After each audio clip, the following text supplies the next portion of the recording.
Señor Jesús, te quiero dar las gracias porque mejor es un día en tu presencia que 1000 años fuera de ella. Más de ti, Señor, y menos de mí. Ayúdanos, Señor, a entender tu palabra y bendícela en esta mañana. Ayúdanos a ser cada día más hijos tuyos, Señor. Gracias. Bendice tu palabra en el nombre de Jesús. Amén. Voy a tocar el tema de Josué, capítulos 6, 7 y 8, ni 9, perdón. No los voy a leer todos, por supuesto. Para eso está el miércoles la clase de estudio bíblico y estamos tocando este tema de Josué. Y quisiera hacer una pequeña reflexión sobre el libro de Josué. Bueno, todos sabemos que en el Nuevo Testamento son 12 libros que hablan de la historia de Israel, pero yo quisiera centrarme aquí en este libro de Josué, en los capítulos 6, 7 y 9. Y quisiera decir una cosa: el pueblo que no conoce su historia está condenado a repetirla. Y esto, por desgracia, el pueblo de Israel y el pueblo de Dios suele pasar mucho, y pasa. Por eso debemos de ser cautos y saber lo que Dios quiere para nuestras vidas y cumplir con eso, y no olvidarnos de lo que Dios quiere para cada uno de nosotros. En estos 3 capítulos que os quiero hacer una pequeña reflexión, nos hablan de la fe, de la obediencia, de las victorias, de las derrotas, de los engaños, de bendiciones. Nos hablan de personas como Rahab, como Acán, de ciudades como Jericó, de ciudadanos como los gabaonitas. Nos hablan de lo carnal, de lo espiritual, lo que agrada, lo que desagrada a Dios, de confesar nuestros pecados, del orgullo, de la confianza en nosotros mismos, de hacer las cosas espirituales y físicas sin pedir consejo a Dios y su palabra.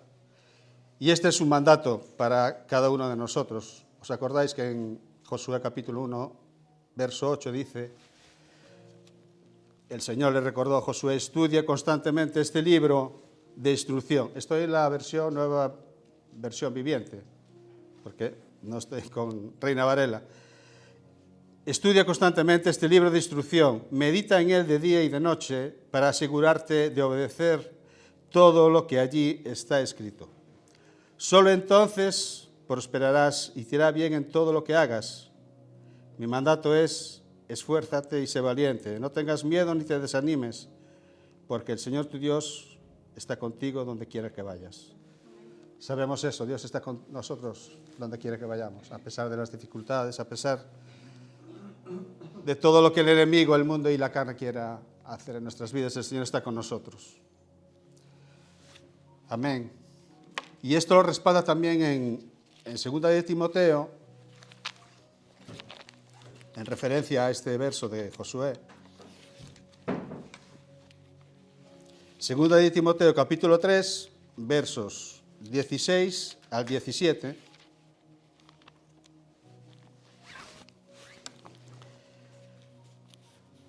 Donde dice la palabra de Dios: toda la escritura es inspirada por Dios y es útil para enseñarnos lo que es verdad y para hacernos ver lo que está mal en nuestras vidas.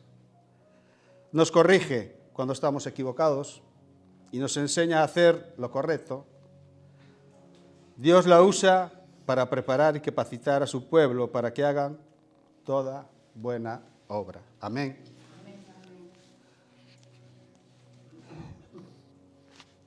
¿Qué puedo decir de la ciudad de Jericó? Dice que se llamaba la ciudad de las palmeras. Y la ciudad de Jericó lo que representa, o lo que es como símbolo, es el sistema del mundo actual en el cual vivimos. Y Romanos nos confirma esto en Romanos 12,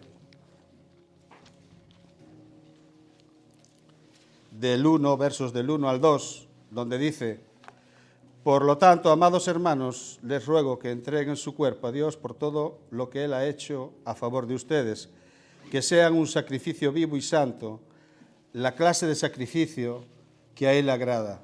Esa es la verdadera forma de adorarlo.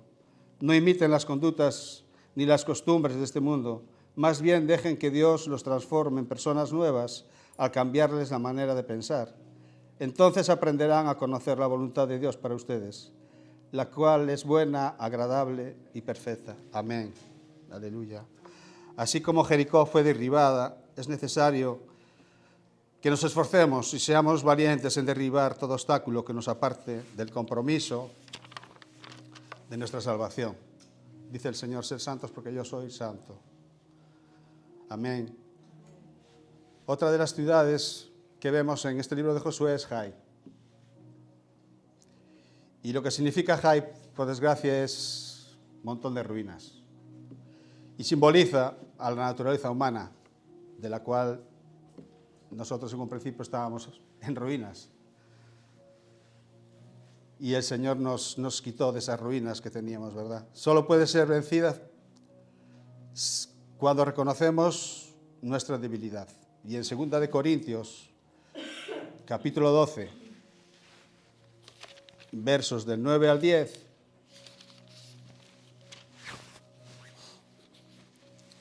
dice en referencia a esto, cada vez Él me dijo, mi gracia es todo lo que necesitas, porque mi poder actúa mejor en la debilidad. Amén. El peor enemigo del creyente somos nosotros mismos, nuestra confianza, y siempre nos va a traicionar. Dice el Señor que clamemos a Él y Él nos responderá. Mi confianza está en el Señor, que hizo los cielos y la tierra. Recordemos lo que dijeron los espías. Con 2 o 3 mil hombres conquistaremos Jai. ¿Cuál fue el error? Fueron derrotados por una pequeña ciudad. El problema, no pusieron delante de Dios ni confiaron en su propia, sino que confiaron en sus propias fuerzas. ¿Cuántas veces nos hemos precipitado sin haber pedido consejo a Dios? Y vemos también otro de los ejemplos, nos habla de los gabaonitas. Que estos representan a quién van a representar, sino al engañador, a Satanás mismo, ¿verdad? Como dice Pablo en 2 de Corintios, en referencia a esto, capítulo 2, verso 11, para que Satanás no se aproveche de nosotros, pues ya conocemos sus maquinaciones malignas. No debemos ser engañados por lo superficial y por los ojos, ni por lo emotivo, por los sentimientos. No debemos dejarnos llevar por la apariencia. Como dice Josué 9:14, dice que los hombres de Israel tomaron de sus provisiones y no pidieron el consejo del Señor. Fijaros, los gabaonitas eran cananeos disfrazados y Dios había dicho que no hiciesen pacto ni promesa con los cananitas, tenía que haberlos destruido. Pero ellos no hicieron ni atendieron al consejo del Señor. No oraron, no pidieron su consejo para saber la verdad. Como conclusión quisiera decir que por la fe los muros cayeron. Amén. El miedo y el temor son muros que solo pueden ser derribados por nuestra fe y por la gracia del Señor. Las promesas de Dios nunca fallan. Amén. Recordemos que Dios les había prometido entregarles la ciudad de Jai. La astucia del enemigo, en referencia a los gabaonitas, quiere que tomemos decisiones precipitadas. Va a utilizar la mentira y el engaño. Dice la palabra del Señor, el astuto actúa en mañas y engaños. El sabio se caracteriza por su buen juicio y prudencia. Y en Romanos capítulo 15 y verso 4, y ya concluyo, tales cosas, en referencia a la palabra de Dios, para que entendamos y nos fijemos, se escribieron para que nos sirvan de enseñanza, y las Escrituras nos dan esperanza y ánimo mientras esperamos con paciencia hasta que se cumplan las promesas que Dios tiene para cada uno de nosotros. Amén. Que Dios os bendiga. Señor Jesús, ponemos delante de ti también tu palabra. Que tú la bendigas grandemente, Señor, y que nos enseñes a través de ella. Gracias, Padre, porque tú siempre eres bueno. En el nombre de Jesús. Amén. Amén. Gloria a Dios, gracias, Raquel.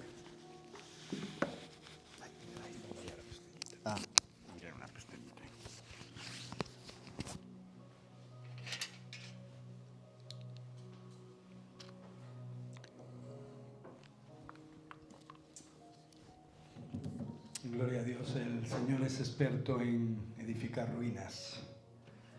¿Sí o no? Es curioso una de las cosas que comentó Roque es que cuando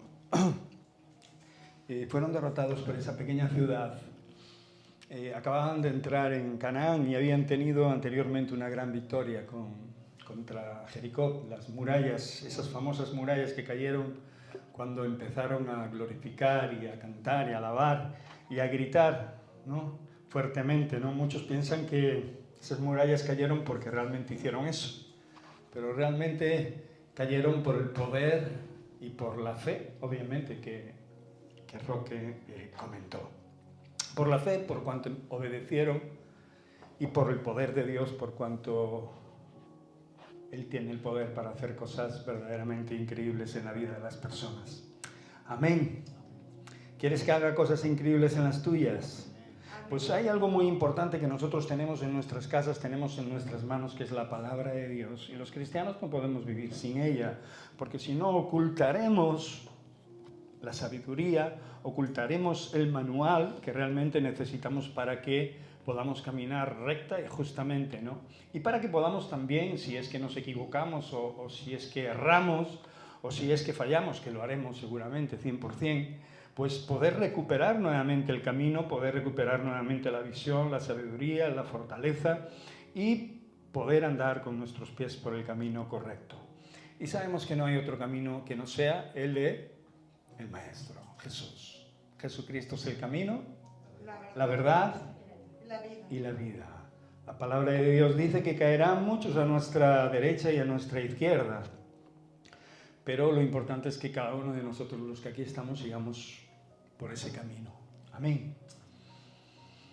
Me gustaría que abrieseis vuestras Biblias en 2 Corintios 6 para que podamos ver un poco de lo que realmente aquellos que testificaron del Señor y de su palabra hicieron para que nosotros hoy podamos tener tan gran tesoro en nuestras vidas y diariamente, porque estamos cansados de decir que nosotros no pertenecemos a ningún tipo de religión, ni queremos ser religiosos, porque si nos convertimos en religiosos pasamos a ser inútiles, ineficaces.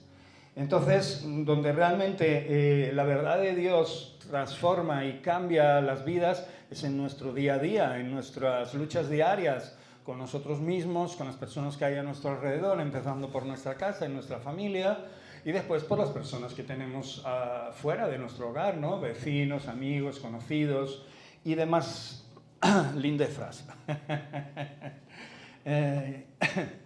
Pero Dios sigue manteniéndonos en unísono con Él, en el sentido de que realmente Él nos ha levantado para ser un símbolo verdadero de amor, de constancia, ¿no?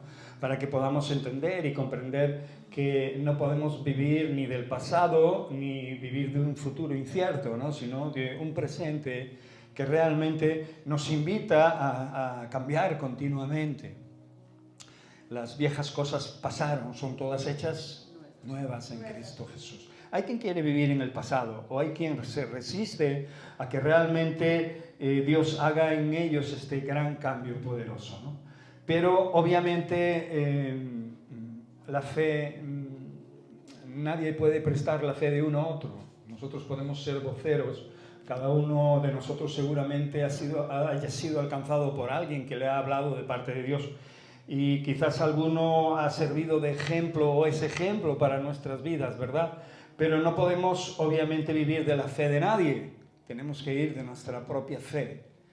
Tenemos que tener una comunión íntegra y verdadera con aquel que nos creó. Y esto realmente suele ocurrir cuando realmente estamos en intimidad con Dios, ¿no? Cuando estamos en una relación viva, natural, eficaz y constante con el Señor. Él nos enseña los caminos correctos, los caminos verdaderos y sobre todo nos enseña quiénes somos y lo que somos. Amén.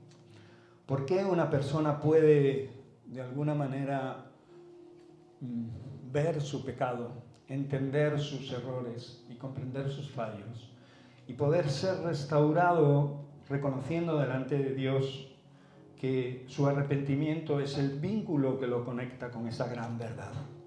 Sin arrepentimiento no hay relación con Dios.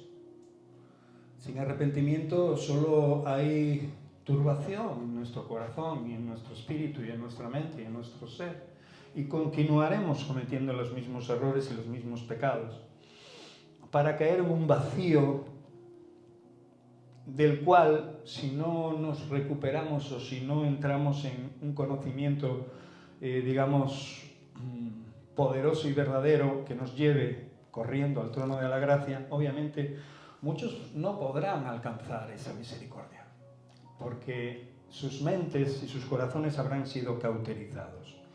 Vamos a leer unos textos que vienen en un libro, el segundo libro de Corintios, pero ya todos conocéis que Corintios era una iglesia caracterizada por muchas cosas, ¿no? Era una iglesia bastante avivada, era una iglesia con bastantes dones, pero era en definitiva una iglesia con mucho desorden, que es lo que suele ocurrir muchas veces cuando la gente se exalta demasiado, ¿no? Y cuando la gente cree que los dones que Dios les da, pues es para envanecerse o para hacer mal uso de ellos, ¿no? Graso error. Obviamente los dones que Dios nos da única y exclusivamente es para servir, y los apóstoles lo manifestaron con sus propias vidas. Aquellos que recibieron a Cristo Jesús, aquellos que caminaron con Él, aunque un día se avergonzaron o de cierta manera escaparon y temieron por sus vidas cuando Jesús fue prendido y fue crucificado, solo Juan estuvo a los pies de la cruz, solo uno de ellos estuvo a los pies de la cruz. Me acuerdo a los leprosos, ¿no? Aquellos que fueron sanados, que solo 1 de 10 volvieron a dar gracias a Dios. Pero los otros se escaparon y vieron grandes maravillas, estuvieron con el Maestro escuchando tremendas enseñanzas y al fin de cuentas su humanidad salió a flote, ¿no? Incluso Pedro, ya lo hemos dicho muchas veces, ¿no? en su carácter, en su pasión, después fue un gran baluarte. Después de Pentecostés, cuando el Espíritu Santo descendió sobre él, cuando el Señor ascendió a los cielos, entendió y comprendió muchas cosas de las que no había comprendido cuando el Señor estaba con él. Pero fue investido de poder, y ese poder es el que nosotros pedimos a Dios para que cada día podamos servirle como conviene. Lo cierto es que después de esto, sus vidas cambiaron de una manera muy distinta. El Señor envió al Espíritu Santo, el cual está con nosotros hoy, y las cosas tomaron otro rumbo. Ellos empezaron a hablar fluidamente y empezaron a tener grandes manifestaciones de poder y de sabiduría, hombres sencillos, pescadores, hombres normales y corrientes. Mucha gente se maravillaba por eso cuando los oía hablar. Y Corintios, en esta ciudad, en esta iglesia, ocurrían cosas, pero los apóstoles estaban bien enseñados. Por eso quiero que entendamos algo principal y esencial en la vida, ¿no? El sello de Cristo en los corazones, el sello del Espíritu Santo en las vidas, el sello de Dios Padre, Hijo y Espíritu Santo, ¿no? Obrando con poder, ¿no? Y dando un carácter a los hijos de Dios, aquellos que les seguían, aquellos que eran los del camino. La verdad que cristianos, la palabra cristianos fue utilizada en la Odisea, Antioquía, en Antioquía, como un insulto, como un apodo. Realmente el Señor llamaba discípulos a los que creían en Él y a los que enviaba a compartir con su propio testimonio y con sus enseñanzas, las enseñanzas de Cristo Jesús, lo que había pasado en ellos, ¿no? A los demás. Pero realmente lo de cristiano, por eso hay tanto cristiano, que a veces deja mucho que desear, ¿no? Pero los discípulos nunca dejan que desear, aunque se equivoquen, aunque hierren. Son personas capacitadas para volver a la palabra, para volver al camino y seguir obrando con poder. Por eso vamos a leer en el verso 1 en adelante. Así pues nosotros, como colaboradores suyos, os exhortamos también a que no recibáis en vano la gracia de Dios. Pablo les decía a los corintios que realmente la gracia de Dios es un tesoro maravilloso. ¿Por qué es un tesoro maravilloso? Porque es algo que Dios nos da sin merecerlo. ¿Entendemos bien esto? Hay mucha gente y muchos que se dicen cristianos que no entienden la gracia.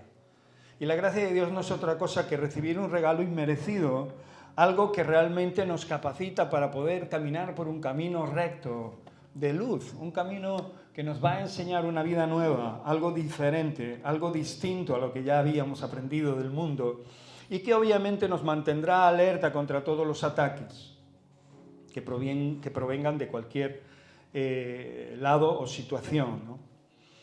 Pablo le decía que les exhortaba, ¿no?, como colaboradores suyos, ¿no?, a que no recibieran en vano esta gracia, que tuvieran en cuenta el principio principal que los movía o que los moviera a ser testigos de Cristo, a usar las cosas conforme al corazón de Dios.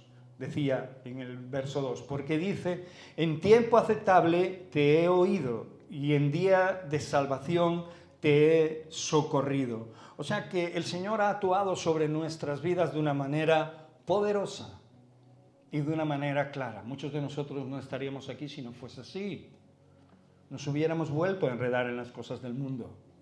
Pero aquellas semillas que han caído en buena tierra y aquellas semillas que germinaron, pues obviamente están obligadas de alguna manera a dar el fruto que corresponde a esa verdad. Por eso el tiempo aceptable fue cuando le oímos, cuando le percibimos, cuando recibimos de su oportuno socorro. Y en día de salvación llegó a nosotros, ¿verdad?, ese oportuno socorro, cambiando y transformando nuestra realidad. No dejamos de cometer errores, no dejamos incluso a veces de desviarnos de ese camino, pero todo cambió y todo fue transformado por esa pura gracia. Por eso tenemos la capacidad de poder ir y ponernos delante de aquel que sigue dándonos las fuerzas, sigue dándonos la sabiduría y sigue creyendo que nosotros podemos valer más de lo que nosotros creemos que valemos. Lo que esto no nos lleva a la vanidad, nos lleva a estar cuerdos, nos lleva a estar estables, a unísono con Dios. He aquí ahora el tiempo aceptable, dice.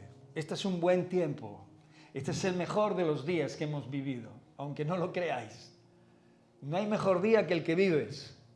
Lo que pasó ya está atrás, ya no lo podemos disfrutar, aunque hayan sido grandes victorias, grandes proezas. Después de Jericó, ellos se sentían fuertes, se sentían poderosos, ¿verdad? Acababan de entrar en Canaán, Dios le había dado unas instrucciones a Josué y Josué las había enseñado al pueblo, el pueblo había obedecido y que el poder de Dios se derramó de una manera poderosa. Obedecieron a Dios en ese momento hasta que, obviamente, siempre hay alguien que mete la pata y siempre hay alguien que cree que la fuerza, obviamente, que con su fuerza, obviamente, puede cambiar las cosas. Y no, las cosas se cambian con la sabiduría, con la palabra de Dios y con la fuerza que Dios nos da, no con la que nosotros tenemos. Eso fue muy importante a la hora de la derrota en Jai, ¿no? Una ciudad pequeñita y, bueno, pues cuando te crees algo que no eres, pues al final acaba el enemigo tomando ventaja en tu vida, cuando no dependes de Dios. Cuando crees comerte el mundo acaba abriendo su gran bocaza, porque tiene una boca enorme, y te traga. Y el Señor no quiere esto para nuestras vidas. Por eso hay un tiempo aceptable y hay un día de salvación en el cual nosotros tenemos que aceptar esta realidad en nuestras vidas para que, como decía el apóstol Pablo, nos esforcemos para que no la perdamos, ¿no? En el sentido, esforzaos por vuestra propia salvación. No, mucha gente dice que no se puede perder. Claro que se puede perder, cuando uno no presta atención a las cosas de Dios y se ocupa de otras cosas. Cuando la recibes de verdad y cuando realmente la conservas y aprecias ese gran y valioso mensaje y regalo, que hablamos de la gracia, ¿verdad? Pues obviamente ni que decir tiene de que lo cuidas, porque es lo más valioso que tienes en tu vida. Y entonces sí, no pierdes, nunca lo perderás. Nadie ni nada te hará que lo que Dios te dio sea descuidado. No importa que tropieces, no importa que un día caigas, no importa que resbales, no importa, porque siempre habrá una mano como la que extendió Jesús a Pedro cuando se hundía en esas aguas, cuando vio la tempestad, cuando se fijó en las olas, en la lluvia, en las circunstancias de su alrededor y dejó de mirar para Jesús.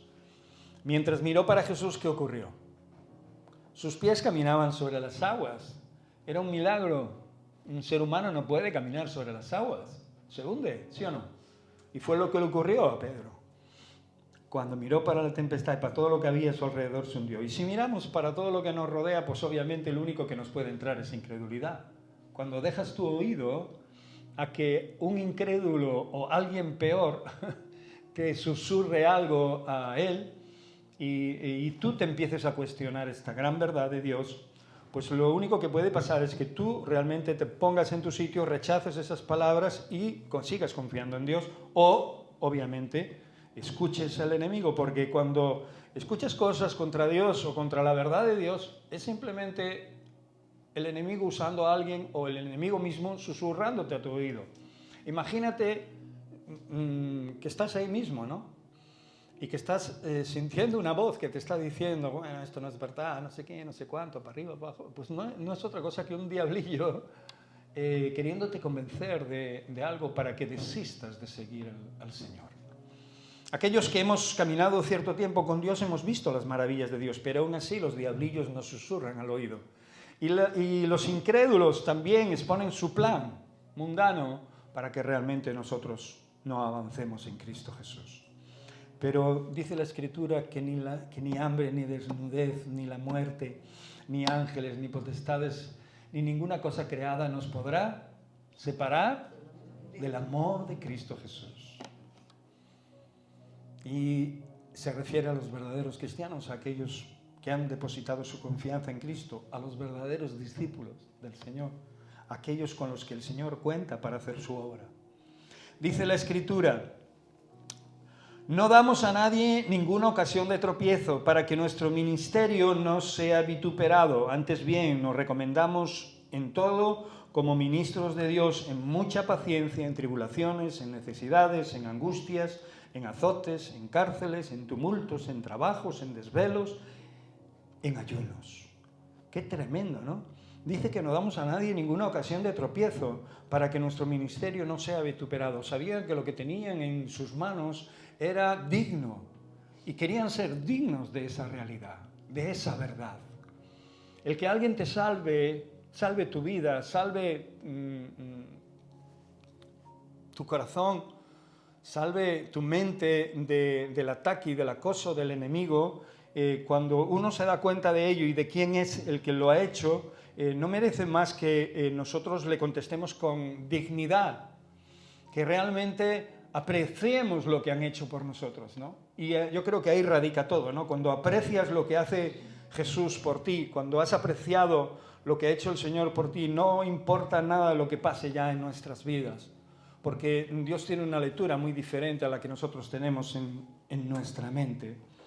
Y de esta manera los apóstoles tenían en su corazón que ellos tampoco querían ser tropiezo a nadie, porque querían que su ministerio fuera firme, fuera un ministerio, fuera un faro de luz a los corazones y a las mentes de las personas. No un faro acusador, no un faro que como los fariseos pretendían ser, ¿no? Hablar de cosas de Dios y hablar y leer escritos del Señor y su palabra en la Torá, y después ellos obviamente no la practicaban absolutamente. El Señor les dice: vosotros no movéis esas cargas pesadas que ponéis en las espaldas de los demás, no las movéis ni con un solo dedo. Le llama sepulcros blanqueados. Yo no quiero estar bonito por fuera. Y eso es lo que le llamó el Señor a aquellos. Estáis bonitos, estáis bien vestidos, con ropas finas, con algo verdaderamente que es asombroso cuando la gente os ve, pero por dentro estáis podridos, ¿no? Y a mí me gustaría que el Señor no viera en nosotros, dentro de nosotros, la putrefacción, ¿no? Que realmente viera en nosotros la sencillez y realmente el deseo de dejarnos en sus manos para que su luz obviamente abunde sobre nuestras vidas. Y aquí Pablo narra unas cuantas cosas que realmente dice acerca de su trabajo y de su ministerio, que antes bien nos recomendamos en todo como ministros de Dios, y dice a través y a pesar de muchas aflicciones, de mucha paciencia, de muchas tribulaciones, de gente que los abandonaba, que los dejaba, que los maltrataba, que pasaban incluso en momentos necesidades, angustias, ¿no? Todos conocemos cuando hay angustia en nuestro corazón, ¿sí o no? Cuando la carne sufre, cuando se duele de algo, ¿sí o no? Nuestra mente empieza a funcionar, parece de otra manera, ¿no? Las cosas parece que empiezan a querer verse de otra manera. Dice en trabajos, en desvelos, en tumultos, en ayunos, en pureza, en ciencia, en longanimidad, en bondad, en el Espíritu Santo, en amor sincero. O sea, que ellos, a pesar de todas las circunstancias difíciles, complicadas que podían venir a su vida y que vendrán también a la nuestra, ellos abogaban por ese amor sincero, abogaban por el recurso del Espíritu Santo, el Consolador, el que había dejado el Maestro en su ausencia. Dice, no os dejaré huérfanos, enviaré ¿a quién? Y Él os guiará a toda verdad. Lo hemos dicho hasta la saciedad, pero en ocasiones no recurrimos al Espíritu Santo para que nos guíe esa verdad. Recurrimos a nuestros propios pensamientos, a nuestros propios deseos, a nuestros propios deleites, y eso es un error. Por eso Pablo aquí habla acerca de que realmente ellos están para instruirlos en pureza, en ciencia, en longanimidad, en bondad, en el Espíritu Santo y un amor sincero, que es lo que quería que los corintios vieran en ellos, para que después ellos pudieran desarrollar estas actitudes en sus ministerios y en los dones que le había dado el Señor. Yo sé que tú tienes un don específico que Dios te ha dado. Ponlo al servicio del Señor. Ponlo a los pies de Cristo Jesús. Dice la Escritura en el verso 7, en palabra de verdad, en poder de Dios, con armas de justicia, a diestra y a siniestra, por honra y por deshonra, por mala fama y por buena fama, como engañadores pero veraces. O sea, que no les importaba mucho lo que realmente les importaba y no les importaba cuando realmente otros veían en ellos cosas que no habían realmente. Pero sí les importaba a aquellos que miraban a ellos y veían las cosas que había de ellos, de Dios en ellos. ¿Entendéis esto? Es muy importante porque de lo que verdaderamente nos tenemos que preocupar es de lo que no agrada a Dios en nuestras vidas, y que si alguien tiene algo contra nosotros ya no somos irreprensibles en esa área. O sea, tienen algo de qué hablar de nosotros. Pero si realmente nosotros somos irreprensibles y hacemos y vivimos conforme a la palabra de Dios, aunque nos calumnien, la Escritura ¿qué dice? Que somos bienaventurados por cuanto nos calumnian por la causa de Cristo Jesús. Y esto es lo que dice Pablo de una manera rotunda, porque realmente por mala fama o por buena fama, como engañadores pero veraces, como desconocidos pero bien conocidos, como moribundos, mas he aquí vivimos, como castigados, mas no muertos, como entristecidos, mas siempre gozosos, como pobres, mas enriqueciendo a muchos, como no teniendo nada, mas poseyéndolo todo. Qué tremendo, ¿verdad? Qué actitudes tan diferentes, ¿no? A muchos cristianos que vemos hoy, a muchos que predican un evangelio totalmente diferente. ¿Qué dice la palabra de Dios? Quien os predique un evangelio diferente a este sea anatema. ¿Qué es para vosotros anatema? Maldito sea una persona que realmente, aunque usa el nombre de Dios, lo está usando en vano. Y dice la Escritura que el que usa el nombre de Dios en vano no le tendrá por inocente. No le tendrá por inocente. Y obviamente eso no es bueno para nadie. Pero parece ser que en estos tiempos realmente nos gusta más que nos alaben, que nos lisonjeen, que nos aplaudan y que todas esas cosas, antes que realmente pasar por circunstancias difíciles y que solo el Señor vea la obra que nosotros estamos haciendo por amor a Él, ¿no? Preferimos que los hombres nos vean esas obras, ¿no? Pero ¿qué dice la palabra de Dios con respecto a eso? que ya tenemos el pago de lo que hemos hecho.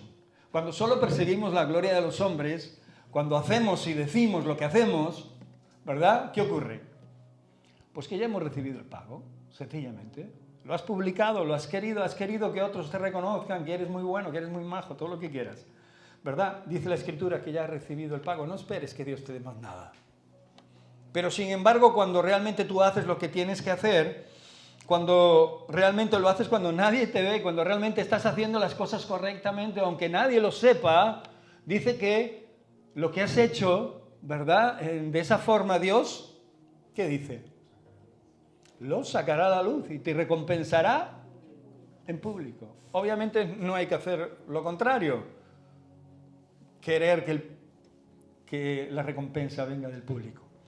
Pablo sabía muy bien esto porque él había sido vituperado y había estado en una posición en el cual había podido ser lisonjeado muchas veces y había podido usar de su poder y de su fuerza. Pero cuando reconoció a Cristo Jesús como Señor y Salvador en su vida y cuando le empezó a servir, dice él mismo que es el más pequeño de todos los apóstoles, como un abortivo. Se siente como un abortivo, ¿no? Como uno que llegó de una manera, ¿verdad? Por la misericordia y la gracia de Dios. Llegó a ser lo que era. Pero dicen algunos de los textos que aún a pesar de que él ha trabajado mucho más que todos los demás por el Evangelio, y no lo dice para jactarse, sino para que realmente los que le están escuchando entiendan que lo deben de hacer todo por y para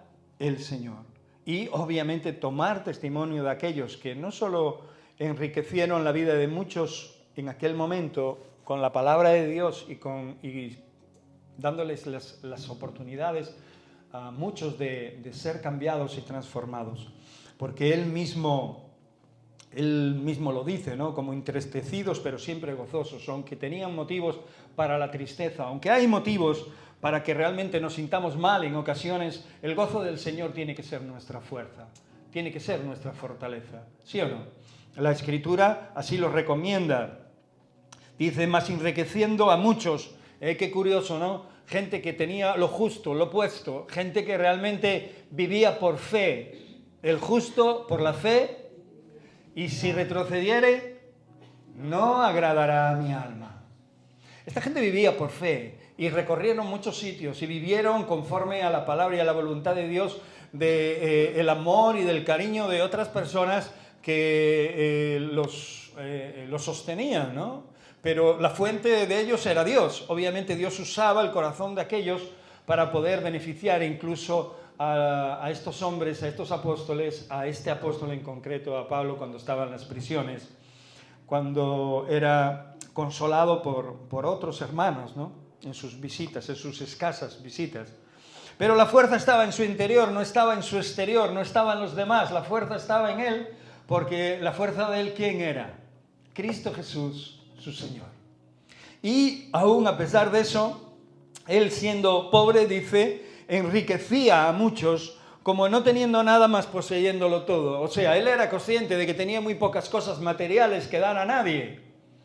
Él era consciente de su pobreza a nivel humano y que muchos le verían como un miserable y como, bueno, un pobre cualquiera, ¿no? Pero la riqueza del que él hablaba era aquella que transforma la vida de los demás, que hace posible que no teniendo nada lo tengan todo. Y eso es mucho más valioso que cualquier posesión humana que, por desgracia, la mayoría de las personas, incluidos muchas personas que han aceptado, dicen haber aceptado a Cristo Jesús como Señor y Salvador, persiguen, ¿no? Cosas terrenales que se van a quedar aquí. Y cosas terrenales que, aunque Dios nos pueda dar, obviamente, y que no es en ocasiones obviamente malo tenerlas, por supuesto, pero sí tenerlas en el lugar que corresponde, sí tenerlas bajo sujeción y tener en el primer lugar a quien realmente tiene que estar. Por eso Pablo, obviamente, en esta ocasión habla como entristecido, pero siempre gozoso, como pobre, más enriqueciendo a muchos. Dime, ¿cómo puede un pobre enriquecer a la gente, no? Pues con toda la provisión que Dios le da, le cambia la vida. Y cuando Dios te cambia la vida, ya los recursos es algo secundario. Aunque necesitamos recursos para vivir y necesitamos recursos para sostenernos, ya entendemos de que eso está en manos de Dios.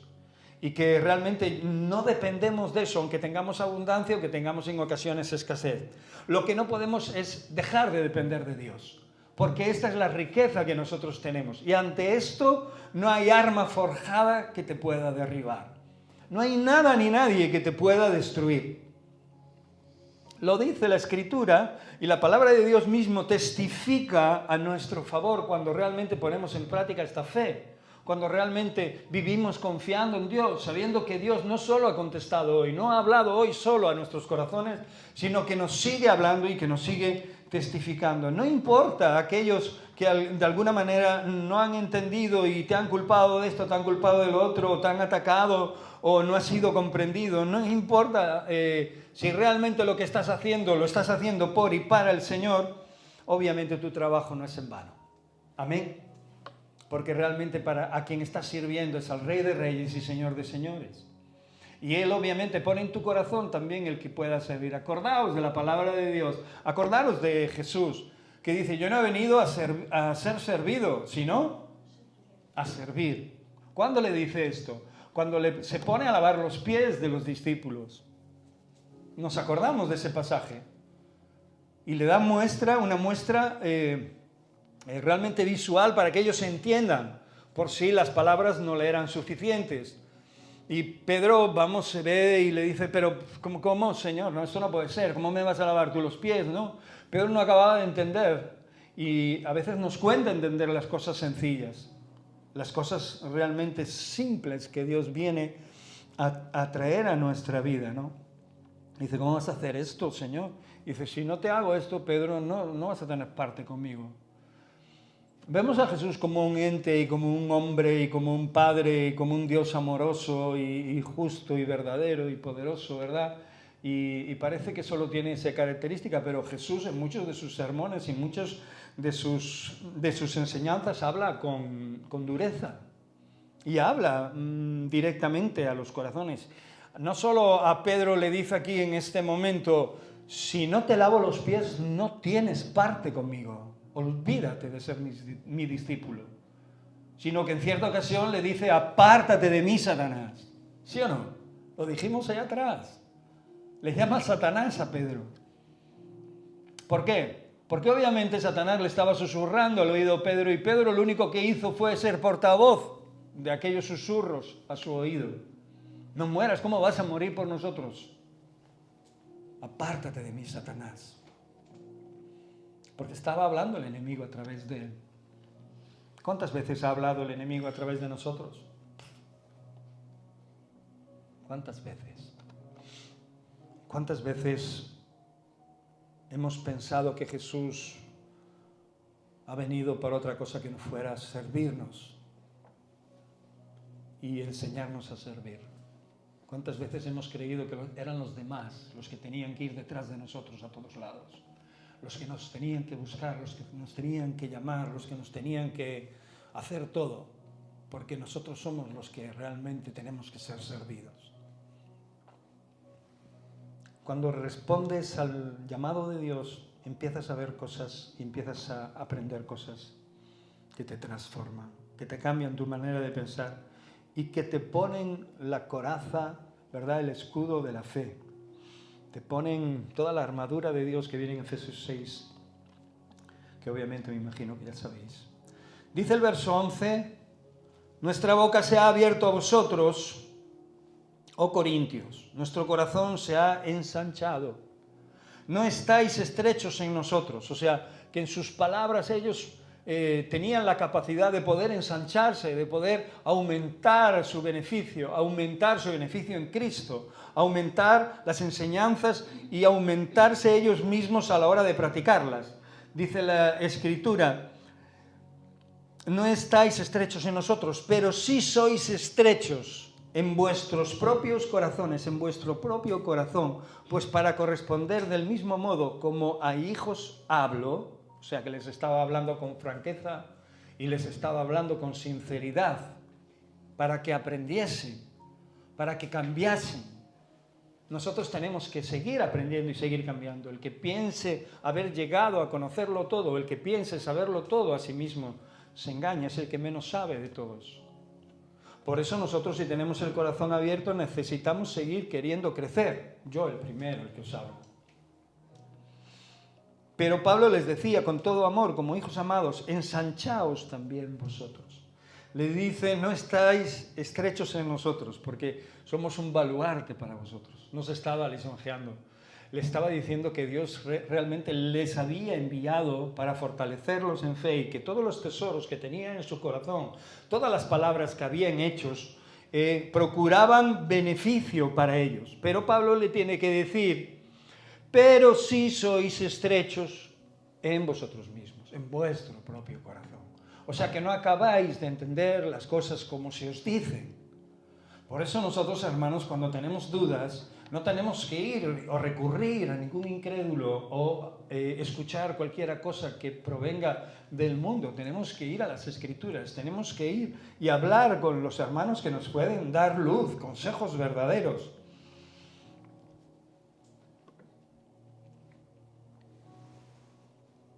No escatimes los recursos que Dios te ha dado, en el sentido de acudir a ellos cuando lo necesitas, porque te son necesarios para poder volver al camino, para poder instruirte en verdad, para poder mantener firme la promesa en tu corazón y para mantener firme las cosas de Dios, las enseñanzas de Dios, para que cuando las pongas en práctica conozcas su verdadero poder.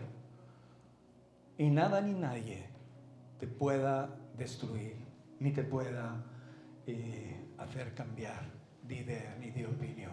Porque ya Dios gobierna tu vida, ya conoces la experiencia. Todos nosotros hemos estado fuera del Señor antes de conocer su gracia. Y ya sabemos lo que se cuece en el mundo, siempre lo hemos sabido.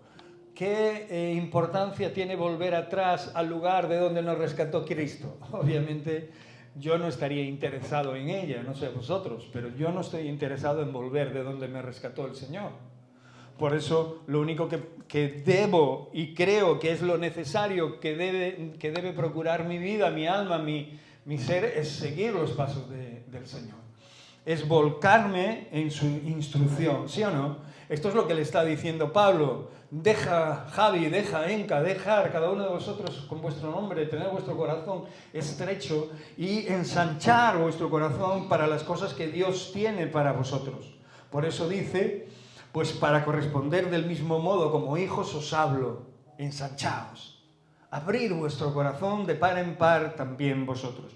Y ahora le dice algo muy importante que muchos de nosotros ya hemos oído en muchísimas ocasiones y en muchas predicaciones a lo largo y ancho del tiempo que llevamos en Cristo. No os unáis a yugo desigual como incrédulos.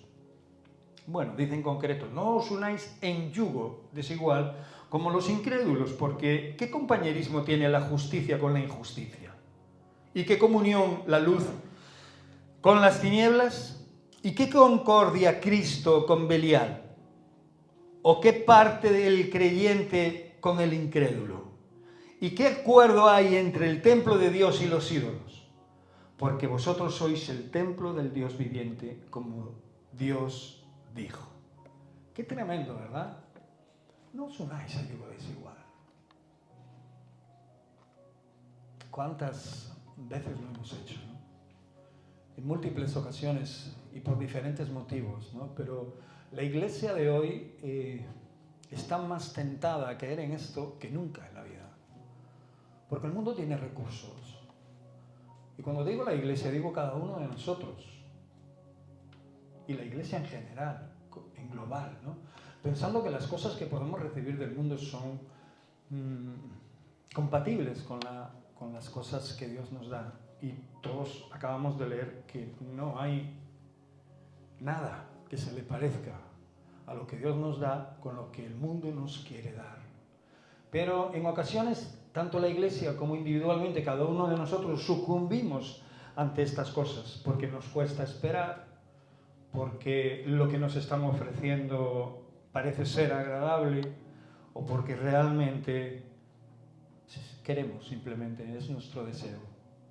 Y de alguna manera no le preguntamos ni siquiera a Dios si tenemos que hacerlo o no. Pero ahora, obviamente, Pablo les estaba diciendo esto para que aprendieran una cosa muy importante. Y al final se lo dice: sois templo del Dios viviente, como Dios dijo. Y ahora le dice, como dijo: habitaré y andaré entre ellos. ¿Sabes? Cuando dejamos de creer que somos templo de Dios y damos lugar a todas estas cosas de yugo desigual, el que no entiende la frase yugo desigual, el yugo sabéis para lo que se usaba, ¿no? ¿Alguien no sabe para lo que se usaba un yugo? Tú sí lo sabes, pero digo, alguien no lo sabe. Un yugo, ¿no lo sabes? Bueno, un yugo era el que se le ponía a dos animales a los cuales se le enganchaba una serie de artilugios y después una carreta. Un arado, para un trabajo en concreto, cualquier cosa, ¿no? Puede ser una carreta para llevar cosas, o un arado para arar la tierra, o mil historias, ¿no?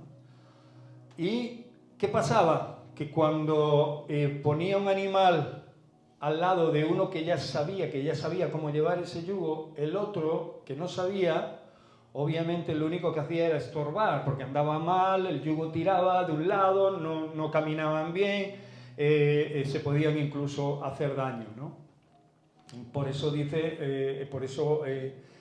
pone esta ilustración para que veamos que andar con yugo y desigual solo puede traer daño a nuestra vida, solo puede incapacitarnos para hacer la labor correcta. O sea, lo que vayamos a hacer en nuestra vida va a ser siempre una cojera constante o un malestar constante, una aflicción constante o una continua lucha que igual puede darse por un tiempo largo, más pequeño o por siempre. ¿Cómo aprendían? Obviamente un animal para poder aprender a llevar el yugo, ¿verdad? Tenía que andar con uno que ya sabía. Pero mientras no sabía, realmente eso era lo que pasaba. Por eso más adelante Jesús dice: aprended de mí que soy manso y humilde de corazón. Dice: llevad mi yugo. Ese sí es el yugo que debemos de llevar.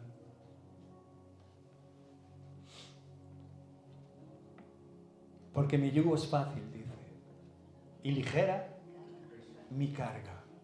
O sea, que lo que realmente el Señor va a poner en tus espaldas, lo que realmente el Señor te va a enseñar, aunque aparentemente ante el mundo es un reto constante, ¿verdad?, el poner en práctica la palabra de Dios, ante la verdad de la vida nos supone un alivio constante. Por eso dice: aprended de mí.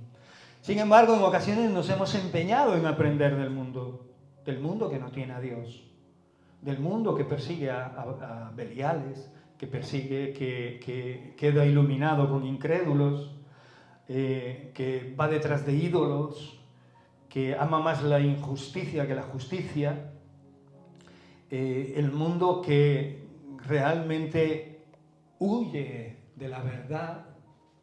¿Quién dice la Biblia que es la verdad? Cristo. En cierta ocasión Pilato le dice a Jesús: es la única vez que veo a Jesús no responder, o creo que es la única vez que Jesús no responde cuando le hacen una pregunta. Le habla de la verdad a Pilatos mientras es azotado, preso, castigado y pronto crucificado, y le dice Pilatos a Jesús: ¿qué es la verdad? Y obviamente la palabra ahí se queda. La verdad la tenía delante Pilatos. Y Jesús se lo había estado comentando antes. Con el pusilánime de Herodes ni habló. Era un fanfarria. Pero con Pilatos habló aún lo que Pilatos le contestó, menos eso, obviamente. Porque era obvio que lo que tenía delante no lo entendía. Y él le dice: si mi reino. Le dice: tú eres rey. Le dice: tú mismo lo dices. ¿Lo dices porque te lo han dicho o porque crees que lo soy? Si mi reino fuera de este mundo, mi reino no es de este mundo, si mi reino fuera de este mundo, mis seguidores pelearían por mí y me liberarían, pero mi reino no es de este mundo. Y hasta que comprendamos esto y entendamos esto, realmente no vamos a tener una comprensión exacta de lo que es Dios para nosotros. Por eso dice que somos templo del Dios viviente. Y dice que este Dios viviente, escúchame bien, porque los versos que leí antes te los voy a leer ahora, pero con más lentitud, para que las palabras hagan mella en tu corazón y en tu mente. Habitaré y andaré entre ellos, y seré su Dios. Y ellos serán mi pueblo. Por lo cual, salid de en medio de ellos y apartaos, dice el Señor, y no toquéis lo inmundo, y yo os recibiré. Y seré para vosotros por Padre, y vosotros me seréis hijos e hijas, dice el Señor Todopoderoso. Mirad que este texto viene y es dicho en una iglesia que, vuelvo a decir, estaba bastante avivada con respecto a dones, pero que tenía bastante desorden, pero también viene en el Nuevo Testamento, ¿no? Y está hablando directamente hacia una verdad muy simple y muy clara. Dios se compromete y promete estar con nosotros, andar con nosotros, vivir en nosotros y ser nuestro Dios, ¿no? Para que nosotros seamos su pueblo, tengamos una identificación muy clara. Dios escoge a Israel para que fuera un pueblo diferente a los demás a través de toda la tierra. A través de todos aquellos pueblos que habitaban en toda la tierra, Dios coge a ese pueblo, Israel, para que ese pueblo fuera diferente, que no se pareciera a ningún otro. Y después a nosotros nos añade como hijos adoptados, injertados, ¿verdad? ¿Sí o no? Por lo cual nos anima a que nosotros mantengamos firme la esperanza que hay en nosotros. O sea, que no nos comportemos como los incrédulos, ¿no? Sabemos que tenemos tendencia a eso. Y el Señor nos ama. No nos desecha. La gracia de Dios cayó sobre nosotros sin merecerla. ¿Entendemos esto? Y a día de hoy tampoco la merecemos, pero la gracia de Dios sigue funcionando.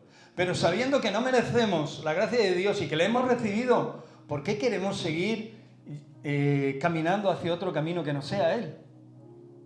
Porque reconocemos el beneficio que hay en Él.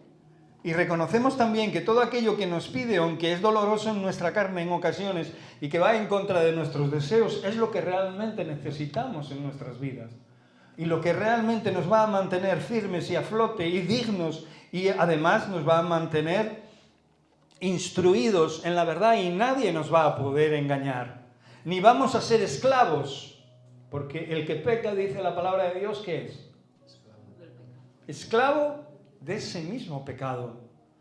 Aquellos que habéis tenido algún tipo de esclavitud, conoceréis o sabréis de lo que estoy hablando. Cuando realmente el pecado realmente toma tu voluntad. Cuando realmente el pecado es un recurso del que no puedes librarte. Si no es por la gracia, el amor, la verdad y la justicia de Dios sobre tu vida, cuando la aceptas y la pones en práctica. En definitiva, cuando eres liberado, cuando te arrepientes de todos tus malos caminos y acudes al trono de la gracia para hallar el oportuno socorro. Por lo cual nos dice, salid de ellos y apartaos, dice el Señor, y no toquéis lo inmundo. Y Él dice, y yo os recibiré. ¿Qué quiere decir esto? Que si no nos apartamos de esos caminos, Dios, a su pesar, no nos puede recibir. Y con ello perdemos las grandes bendiciones que Dios tiene para nuestra vida, para nuestra descendencia, para todas las personas que nos rodean, amigos, conocidos, familiares. Perdemos el favor de Dios en nuestra vida y andamos a nuestra suerte, haciendo y deshaciendo como bien queremos. Eres libre, Dios te ha dado libertad para hacerlo. pero también te dice lo que eso significa, que no te va a recibir, que no tendremos ninguna oportunidad para con Él. Si estamos constantemente dependiendo de las inmundicias que el vertedero de este mundo nos quiere hacer tragar, si estamos realmente basando nuestra vida solamente en lo terrenal, de todo lo que vemos que cada día está en una decadencia, pero vamos, absoluta. O sea, yo creo que no hubo un tiempo tan decadente en toda la historia de la humanidad como este tiempo que estamos viviendo, como en el tiempo que vivimos, donde todo vale, donde se cuestiona la voluntad y la palabra de Dios en cada momento, en cada segundo, a cada instante. No son pocos los que lo hacen. Por eso dice que la puerta ancha es aquella que lleva a la perdición, y son muchos los que entran por esa puerta. Pero la puerta estrecha es la que lleva a la salvación. ¿Y qué dice la Escritura? Que son pocos los que entran por ella. Hay muchos cristianos, cuando hablo con ellos, hace poco hablé con uno que cree que es al revés la historia, aunque Dios está haciendo una parábola, que está haciendo como una ilustración a la inversa, ¿no? Que va a ser la puerta de la salvación, que va a ser la grande, y la de la perdición, que es la estrecha, ¿no? Y realmente dice, bueno, pues no sé, invéntate un libro tú aparte, ¿no? Pero lo que dice la palabra de Dios es lo que dice, y lo dice muy, muy, muy claramente, porque es complicado, es difícil entrar por esa puerta estrecha. ¿Sabéis por qué? Porque tenemos que despojarnos de todo. No podemos ir con mochilas, no podemos ir con todo nuestro orgullo, con todas nuestras parafernalia, ¿no? Tenemos que entrar por esa puerta estrecha, porque realmente solo podemos ir con una decisión muy firme, que es la de servir, que es la de agradar, que es la de mantener a Dios vivo en nuestros corazones. No sé, creo que lo dije ahí atrás, ¿no? En los antiguos castillos de antes había una puerta hacia las cocinas que era muy estrecha, creo que ya lo dije en una ocasión. ¿Qué pasaba con esas puertas? Era una puerta muy estrechita, solo podían pasar los delgados. ¿Sabéis por qué, no? Obviamente para que la gente que estaba obesa o que estaba siendo muy glotona no pudiera entrar por esa puerta. Y era una puerta, pero súper estrecha, ¿no?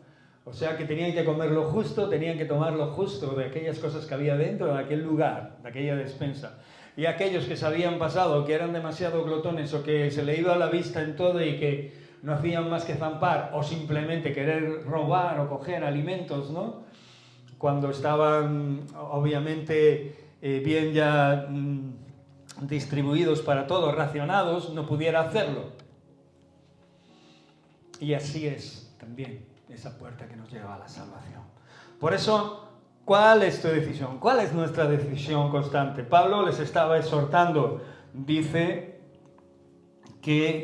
dice a los corintios, dejaros ya de incredulidades y haced la voluntad de Dios, tomad lo que Dios os ha dado y anchad vuestros corazones, obedeced al Señor, y vosotros seréis hijos e hijas verdaderos, dice el Señor Todopoderoso. Amén. Gloria a Dios. Acabamos aquí. Qué bueno, ¿verdad? Qué pesado soy, ¿eh? Ya sé por qué viene poca gente a la iglesia. No importa. Siempre hablaremos la palabra y la verdad de Dios. Porque es la que nos edifica. Y es la que nos puede transformar cuando salgamos por esa puerta. Cuando llegues a tu casa y te encuentres lo mismo, no te olvides de lo que Jesús te ha hablado. Y si acaso te has olvidado de algo, seguro que tienes más de una Biblia en casa. Búscala, o internet, en el mismo aparato móvil que tengas. Hay tropecientas Biblias, ahora en 1000 versiones, ¿verdad? Roque usó una de ellas. Amén. Eres templo del Dios viviente. Guárdate. Guarda en tu corazón lo que Dios espera de ti. Se lo estaba hablando a una iglesia que aparentemente estaba avivada. Se lo estaba hablando a una iglesia que aparentemente debería andar correctamente conforme a lo que había sido, a lo que se les había enseñado. Pero obviamente su su prepotencia, su forma de entender y ver y su forma de hacer no correspondían con aquellas enseñanzas. Por eso se lo dice muy claro: haced conforme a la voluntad de Dios, si no, no seréis recibidos por Él. No toquéis lo inmundo nuevamente. ¿Qué le dice el Señor a aquella pobre que iban a lapidar por haber cometido adulterio? Había cometido un pecado grave. De aquella era la lapidación. La enterraban hasta media cintura y después ataban las manos atrás y la lapidaban. Todos aquellos que estaban llenos de pecados, pero cogían y se sentían el derecho de coger y hacer eso. ¿Y qué le dice? El que esté libre de pecado, que tire la primera piedra. ¿Qué hicieron? Todos se fueron. Cuando la mujer aquella levantó la cabeza, ¿qué le dijo Jesús? ¿Dónde están los que te acusaban? ¿Y qué le dice? Yo tampoco te acuso. O sea que no lo tomemos como una acusación, sino como una advertencia. ¿Qué le dice? Vete. Qué difícil, ¿no? La adúltera, yo creo que entendió eso muy bien, porque lo que allí se estaba jugando era su propia vida. No era una simple reprimenda, ni un castigo pequeñito, la iban a matar. Y le dijo: vete, yo no te condeno tampoco. Vete y no peques más. O sea, que no volviera a hacer lo mismo. Seguramente la vida de aquella mujer fue transformada, fue cambiada poderosamente y nunca más lo volvió a hacer. Pero no han sido pocos los que han vuelto al barro y los que han dejado a Jesús por volver a sus caminos pecaminosos. Que no seamos nosotros uno de ellos. Amén. Guarda la palabra de Dios en tu corazón y ponla en obra en el tiempo oportuno. Cierra tus ojos. Mi Señor, gracias porque nos hablas y porque este día es hermoso y es precioso. Oh Dios, el día del Señor en el que nos reunimos es un día especial, Señor Dios, en el que tú siempre tienes una palabra oportuna para cada uno de nosotros. Y obviamente es un día de oportunidades, es un día en el cual nosotros, Señor Dios, tenemos la oportunidad de buscar tu rostro, de darte gracias por la gracia derramada y obviamente de retroceder por si nos hemos desviado y subirnos, Señor Dios, o adentrarnos en el camino recto, Señor. Por eso, Padre, ¿cómo no darte gracias? Tú eres nuestra fuerza, nuestro auxilio, nuestro pronto socorro, nuestra debilidad.